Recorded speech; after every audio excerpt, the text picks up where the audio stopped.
Hey, you can't sleep here. This is private property. I'm not sleeping. I'm waiting for my daughter. She's inside that building. You've been drinking. Your eyes look red. Je vous ai posé une question. Qu'est-ce que vous faites ici? Ce n'est pas le genre de voiture qu'on voit dans le coin. J'attends ma fille de 7 ans. Son cours se termine dans 5 minutes. Je vais avoir besoin de voir vos papiers et la carte grise du véhicule. Et sortez de la voiture, maintenant. Ce dialogue, capturé à 15h27 un mardi 14 mai par la caméra piéton de l'agent Léo Martin, marque le début de la fin de sa carrière et le commencement d'un calvaire juridique pour la municipalité de sa petite ville. L'incident, qui s'est déroulé devant l'école primaire Jean Jaurès, est devenu un cas d'école sur l'abus d'autorité et le profilage racial. La cible de ce contrôle illégal était le capitaine Étienne Dubois, un homme de 45 ans, vétéran décoré du corps des sapeurs-pompiers avec 22 années de service irréprochable. L'antagoniste, l'agent Léo Martin, 24 ans, n'avait que 11 mois de service actif et un dossier de formation déjà parsemé de notes concernant son zèle excessif et une tendance à l'escalade verbale.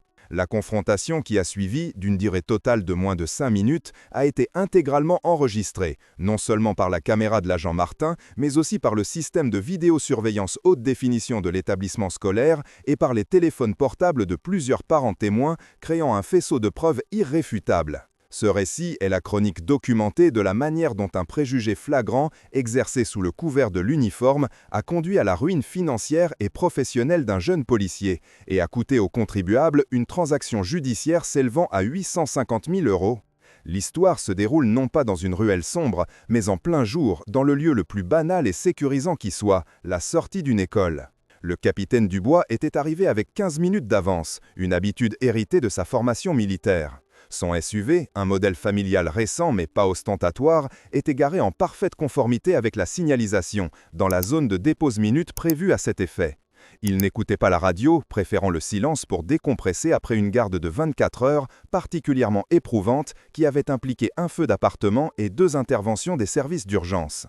Le soleil de l'après-midi filtrait à travers le pare-brise, illuminant la poussière en suspension et projetant de longues ombres sur le parking.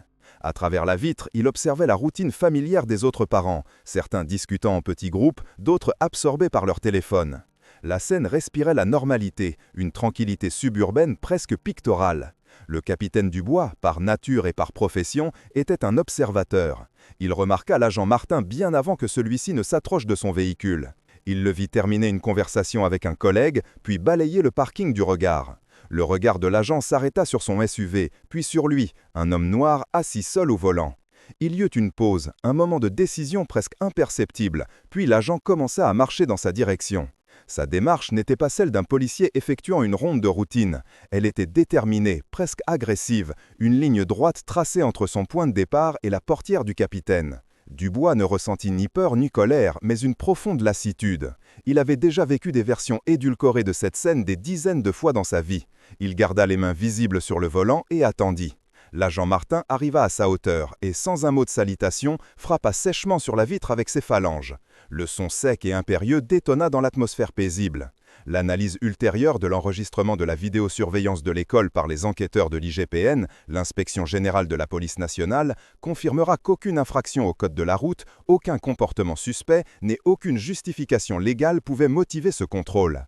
Il s'agissait d'un acte discrétionnaire, initié sur la seule base de l'apparence du conducteur et du véhicule. Le capitaine Dubois, dont le métier consistait à affronter le chaos avec un calme absolu, actionna le lève-vitre électrique. La vitre descendit dans un léger sifflement, révélant son visage impassible, un visage qui avait vu le pire de ce que la vie pouvait offrir, mais qui restait empreint d'une autorité naturelle. Il fixa l'agent, attendant que celui-ci parle, sachant déjà que la logique et la raison ne feraient probablement pas partie de l'échange à venir. Le jeune policier, se sentant peut-être défié par ce silence et ce manque de déférence, laissa sa main droite se poser de manière ostentatoire sur la crosse de son arme de service, un geste d'intimidation textbook qui allait être lourdement critiqué dans le rapport d'enquête. C'est à ce moment précis que le premier dialogue fut enregistré, un dialogue qui scellerait le destin de l'agent Martin avant même qu'il n'ait fini sa première phrase. Le capitaine Dubois lui tendit les documents demandés, son calme inébranlable agissant comme un catalyseur sur l'ego fragile de l'agent. Martin ne le savait pas encore, mais chaque seconde de son arrogance était enregistrée, chaque mot prononcé devenant un clou de plus dans le cercueil de sa carrière. L'agent Léo Martin prit les documents que le capitaine Dubois lui tendait à travers la vitre ouverte. Le plastique de la pochette contenant le permis de conduire et la carte grise était légèrement tiède du soleil.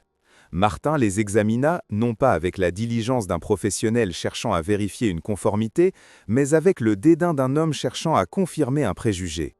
Son regard balaya le nom, Étienne Dubois, puis la photo d'identité, avant de se relever pour fixer l'homme derrière le volant. Le silence s'étira, lourd et intentionnel.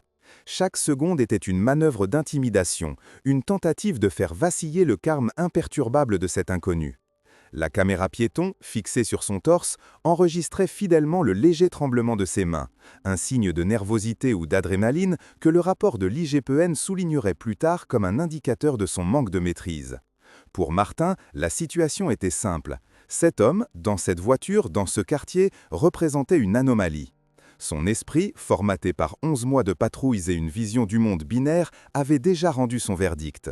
Les documents n'étaient qu'une formalité ennuyeuse sur le chemin de la confrontation qu'il jugeait inévitable et même nécessaire. Il laissa échapper un petit rire sec, un son méprisant qui flotta dans l'air de l'après-midi. Puis, il prononça la phrase qui allait devenir la pièce à conviction centrale de toute l'affaire, une phrase qui révélait non pas une suspicion légitime, mais une hostilité à caractère discriminatoire. Étienne Dubois. Et qu'est-ce qu'un Étienne Dubois fait pour avoir une voiture pareille ? La question n'était pas une question, c'était une accusation. Le capitaine Dubois ne cilla pas. Son entraînement de sapeur-pompier lui avait appris à compartimenter ses émotions, à analyser une situation de crise avec une clarté glaciale. Il identifia la posture de l'agent, le ton de sa voix, le choix de ses mots. Il ne voyait pas un représentant de l'ordre, mais un jeune homme en proie à ses propres insécurités, armé d'un pouvoir qu'il ne comprenait pas. Il établit un contact visuel ferme, direct, mais dénué de toute agressivité. « Monsieur l'agent, mon métier n'est pas pertinent pour ce contrôle. Je suis garé légalement, mes papiers sont en règle et je n'ai commis aucune infraction. » Sa réponse était factuelle, dénuée d'émotion, une simple déclaration de la réalité. C'était précisément cette rationalité qui agit comme un détonateur sur l'ego de Martin. Il s'attendait à de la peur, de la colère, une justification bégayante. Au lieu de cela, il reçut une leçon de droit procédural, délivrée avec une autorité tranquille qui le dépassait. Il sentit le sang lui monter aux joues. Plusieurs parents, initialement indifférents, commençaient à tourner la tête, leur conversation s'éteignant. La scène n'était plus un simple contrôle, elle devenait un spectacle. Que feriez-vous si vous étiez confronté à une autorité qui refuse d'écouter la raison? Laissez votre réponse dans les commentaires. C'est à cet instant précis, alors que la tension était à son comble, que la cloche de l'école retentit, libérant un flot d'enfants joyeux dans la cour. Quelques secondes plus tard, une petite fille aux cheveux tressés, un grand dessin coloré serré contre sa poitrine, apparut sur le perron. C'était Chloé Dubois, 7 ans. Ses yeux balayèrent le parking à la recherche de son père et se figèrent en voyant la voiture de police et l'agent penché vers la fenêtre. Son sourire s'effaça, remplacé par une expression de confusion et de peur. Le capitaine Dubois la vit immédiatement. Pour la première fois depuis le début de l'incident, une véritable émotion traversa son visage, une ombre d'inquiétude paternelle. Il ne pouvait pas permettre que sa fille le voie dans une situation de vulnérabilité, harcelée par un policier. D'un geste discret, presque imperceptible, il lui fit signe de la main, un petit mouvement qui signifiait « reste là, attends avec la maîtresse ». Chloé, habituée à la discipline douce mais ferme de son père, s'arrêta net et recula pour se placer à côté d'une enseignante qui surveillait la sortie. Cet échange silencieux ne dura que 3 secondes, mais pour Martin, il fut une nouvelle provocation. Le fait que Dubois puisse détourner son attention de lui, ne serait-ce qu'un instant, était un affront insupportable. Au même moment, un crépitement se fit entendre sur sa radio d'épaule. Une voix du central l'appelait pour une intervention non urgente, un différend de voisinage à quelques rues de là. L'enregistrement audio prouvera plus tard qu'il a entendu l'appel, son pouce se déplaçant même instinctivement vers le bouton de réponse avant de se rétracter. Il fit un choix conscient, ignorer ses obligations professionnelles, pour poursuivre cette vendette impersonnelle. Son obsession a pris le pas sur son devoir. Le refus de l'agent Martin de mettre fin au contrôle, même après la vérification des documents et en l'absence de toute infraction, transformait juridiquement ce qui était un contrôle discrétionnaire en une rétention illégale. Chaque seconde qui passait aggravait sa faute. Il rendit les papiers à Dubois, non pas en les lui tendant, mais en les jetant presque sur le siège passager. Son esprit cherchait désespérément un moyen de reprendre le dessus, de justifier son hostilité initiale. Puisqu'il n'y avait aucune base légale, il allait en créer une en poussant Dubois à la faute. Il se redressa, adoptant une posture encore plus officielle et menaçante, sa main revenant se poser sur la crosse de son arme. Il allait le faire sortir de cette voiture, un acte qui n'avait plus rien à voir avec la procédure, mais tout à voir avec l'affirmation d'un pouvoir qu'il sentait lui échapper. Le point de bascule de toute cette confrontation, le moment précis où un simple abus de pouvoir s'est transformé en un suicide professionnel, est survenu lorsque l'agent Martin, frustré par le sang-froid inébranlable du capitaine Dubois, a tenté une dernière carte pour l'humilier. Il ne savait pas qu'il était en train de démanteler sa propre carrière, brique par brique, sous l'œil de multiples caméras. Il rendit les papiers avec un dédain théâtral, les laissant tomber sur le siège à côté de Dubois. « Bien, monsieur Dubois. Puisque vous semblez si bien connaître la loi, vous devez avoir une bonne raison. C'est quoi votre profession? Chômeur ?» La question, chargée de mépris et d'un préjugé de classe flagrant, resta suspendue dans l'air lourde de l'après-midi. C'est ici que la technologie est devenue le témoin silencieux et impartial de la justice. La caméra de surveillance haute définition de l'école, positionnée en hauteur et offrant un angle de vue parfait sur l'intérieur du véhicule, capturait un détail crucial que le jeune policier, dans son aveuglement, ignorait totalement.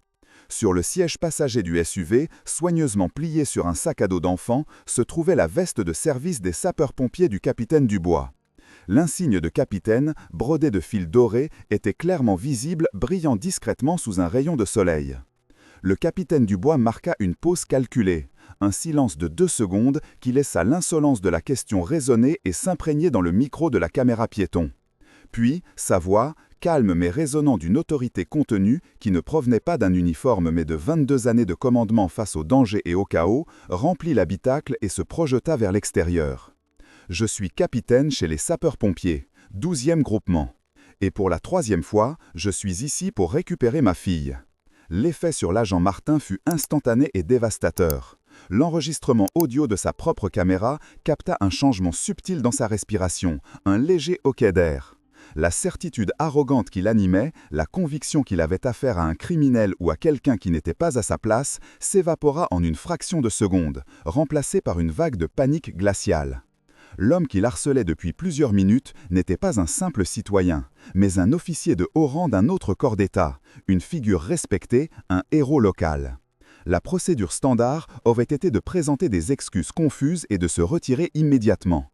Mais l'ego de Léo Martin, blessé et acculé, refusa de capituler. Poussé par la peur panique d'admettre son erreur monumentale devant les parents qui observaient désormais ouvertement la scène, il fit le choix irrévocable qui allait sceller son destin. Il prit sa radio, son pouce tremblant légèrement sur le bouton d'émission, et au lieu de se rétracter, il doubla la mise avec un mensonge éhonté. Il signala un individu potentiellement hostile et non coopératif qui prétend être un officier d'une autre agence, demande renforts immédiats. C'était une fabrication délibérée, une tentative désespérée de transformer sa victime en agresseur pour justifier sa propre conduite illégale. L'appel était passé. Les renforts étaient en route, et avec eux, le jugement inévitable que Léo Martin venait de prononcer sur sa propre carrière. L'appel de Léo Martin pour des renforts, une tentative désespérée de transformer sa victime en agresseur, a eu l'effet inverse de celui escompté. Il n'a pas convoqué une validation de son autorité, mais son propre juge et son bourreau. Moins de 2 minutes plus tard, le son d'une sirène se rapprochant rapidement a fendu l'air, suivi du crissement de pneus sur l'asphalte. Une seconde voiture de patrouille s'est immobilisée avec une précision professionnelle à quelques mètres de la scène. La portière côté conducteur s'est ouverte et le sergent-chef Luc Bernard en est descendu. Âgé de 50 ans, avec 25 années de service, Bernard était une figure imposante, non pas par sa taille, mais par l'aura de compétence tranquille et d'autorité incontestable qu'il dégageait. Il était le superviseur direct de Martin. Son approche était l'antithèse de celle de son subordonné. Calme, méthodique, ses yeux balayant la scène pour en évaluer tous les paramètres. Il a d'abord noté la posture rigide et légèrement paniquée de Martin, puis le SUV garé en parfaite légalité, et enfin le visage de l'homme assis au volant. Un éclair de reconnaissance a traversé son visage, immédiatement suivi d'une expression de profonde contrariété. Il connaissait cet homme, il l'avait vu à l'œuvre sur des dizaines d'interventions, un visage synonyme de calme au milieu des flammes et du chaos.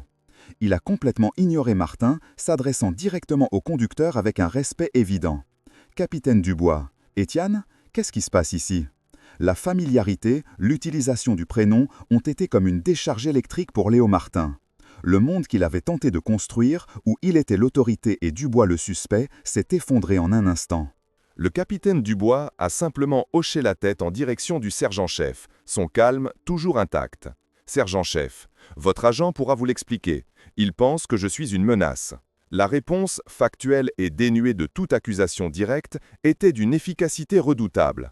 Elle a placé tout le poids de la justification sur les épaules de Martin. Le visage du sergent-chef Bernard s'est durci. Il s'est tourné vers Martin, son regard glacial ne laissant aucune place à la discussion. « Agent Martin, votre caméra piéton. Donnez-la-moi, maintenant. » Tremblant, Martin a détaché l'appareil de son uniforme et l'a tendu à son supérieur. Bernard l'a pris, a appuyé sur quelques boutons et, utilisant le capot de sa propre voiture de patrouille comme support, a commencé à visionner l'enregistrement.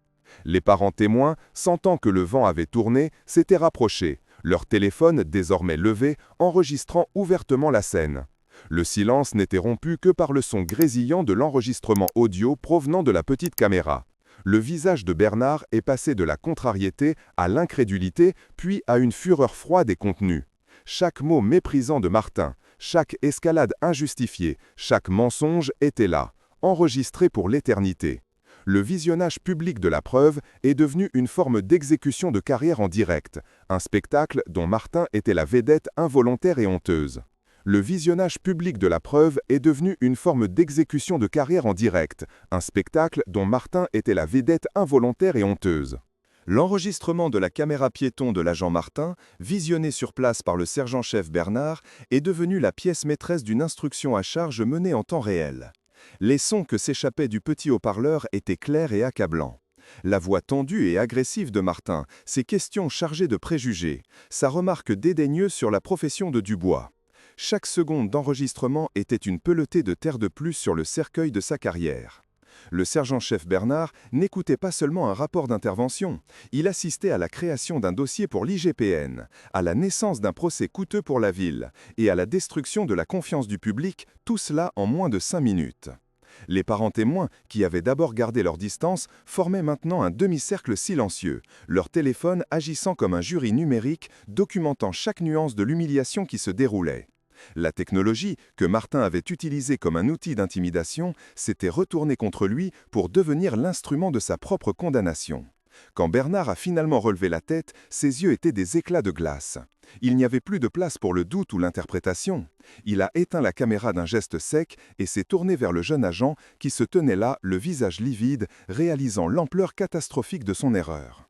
Le sergent-chef a parlé d'une voix basse, presque un murmure, mais chaque mot portait le poids d'une finalité absolue et irrévocable. « Vous êtes dessaisi de l'affaire.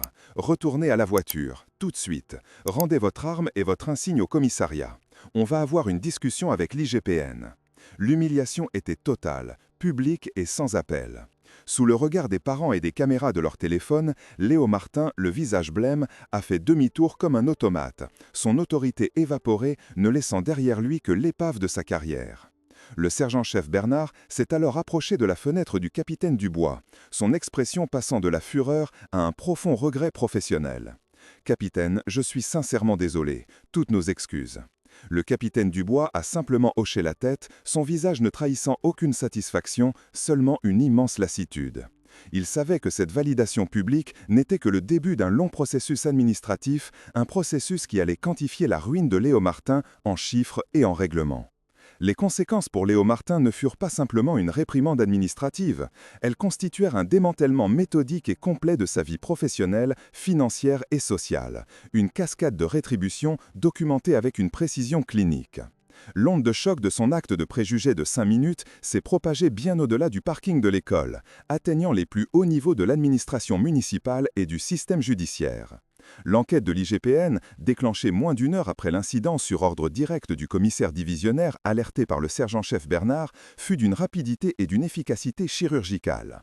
Le dossier était d'une simplicité accablante. Les enquêteurs disposaient d'un faisceau de preuves numériques irréfutables. L'enregistrement intégral de la caméra piéton de Martin, qui constituait à lui seul un aveu filmé. Les images haute définition de la caméra de surveillance de l'école, qui non seulement corroborait le calme de Dubois, mais montrait aussi l'insigne de capitaine visible sur le siège passager. Et enfin, les vidéos prises par 6 parents différents, offrant des angles multiples de l'humiliation publique et de l'intervention du sergent-chef Bernard. Confronté à cette montagne de preuves lors de son interrogatoire, Léo Martin s'effondra. Son arrogance s'était évaporée, remplacée par une panique balbutiante. Sa tentative de justifier ses actions en invoquant un comportement suspect fut balayée par les enquêteurs, qui lui repassèrent en boucle sa propre question. Et qu'est-ce qu'un Étienne Dubois fait pour avoir une voiture pareille ? Le conseil de discipline fut convoqué en urgence. En moins de 48 heures, la sentence tomba sans appel. Léo Martin fut révoqué pour faute grave, les motifs cités étant violation manifeste du code de déontologie, abus d'autorité à caractère discriminatoire, mise en danger de la relation police-population et fausse déclaration dans un appel radio officiel. Sa carrière, qui lui assurait un salaire annuel de 32 000 €, prit fin brutalement. Le rapport final stipula également une interdiction définitive d'exercer toute fonction au sein de la fonction publique française, un sceau d'infamie qui fermait à jamais la porte à toute reconversion dans la sécurité publique ou l'administration. Mais la ruine professionnelle n'était que le premier acte. Conseillé par ses supérieurs hiérarchiques et par le syndicat des pompiers, le capitaine Étienne Dubois engagea une action en justice contre la municipalité pour la faute commise par son agent. La plainte n'était pas motivée par la vengeance, mais par un principe. Il s'agissait de créer un précédent, de quantifier le coût d'un tel comportement pour que cela ne se reproduise plus. L'action en justice portait sur la violation des libertés fondamentales, le préjudice moral subi devant des années de témoins et surtout le traumatisme infligé à sa fille de 7 ans, Chloé, qui avait vu son père, son héros, être traité comme un criminel. Face à la certitude d'un procès public dévastateur où les vidéos seraient diffusées sur toutes les chaînes d'information, les avocats de la ville n'eurent d'autre choix que de négocier une transaction. Le montant final, payé par les contribuables, s'éleva à 850 000 €. Ce chiffre n'était pas arbitraire. Il se décomposait en dommages et intérêts pour le capitaine Dubois, mais surtout, 300 000 € furent placés sur un compte bloqué destiné à l'éducation future et au suivi psychologique de Chloé, une reconnaissance formelle des cicatrices invisibles laissées par l'incident. Pour Léo Martin, la chute continua. L'histoire fut reprise par la presse locale, son nom et sa photo associés à un cas d'école de profilage racial. Il devint un paria dans sa propre ville. Les employeurs potentiels, une simple recherche sur Internet suffisante à révéler son passé, refusaient ses candidatures. Il perdit son appartement, incapable de payer le loyer, et fut contraint de retourner vivre chez ses parents, l'ombre de son échec le suivant à chaque pas. Pendant ce temps, la vie du capitaine Étienne Dubois reprenait son cours. Il fut publiquement salué par le chef de son corps pour sa dignité et son professionnalisme exemplaire. Les images de lui, retournant au travail, saluant ses hommes avec l'autorité tranquille qui le caractérisait, offraient un contraste saisissant avec la déchéance de son tourmenteur. La justice, dans ce cas, n'était pas une abstraction. Elle avait un prix, des conséquences mesurables et une finalité éducative. L'uniforme que Léo Martin avait déshonoré lui avait été retiré, tandis que celui du capitaine Dubois brillait d'un éclat renouvelé, symbole non pas d'un pouvoir sur les autres, mais d'un devoir envers eux. Léo Martin a-t-il finalement compris que le préjugé n'est pas une opinion, mais un poison qui détruit tout ce qu'il touche, à commencer par celui qui le porte? Le rapport final ne le dit pas, mais les faits, eux, sont clairs. Le prix du préjugé, pour lui, s'est élevé à une carrière, une réputation et une somme équivalente à 26 années de son propre salaire. Une leçon chiffrée, publique et inoubliable. Avez-vous déjà été témoin d'un abus de pouvoir similaire? Partagez votre histoire dans les commentaires ci-dessous et partagez cette vidéo pour que la lumière soit faite sur ces injustices. La prise de conscience collective est la première étape vers le changement.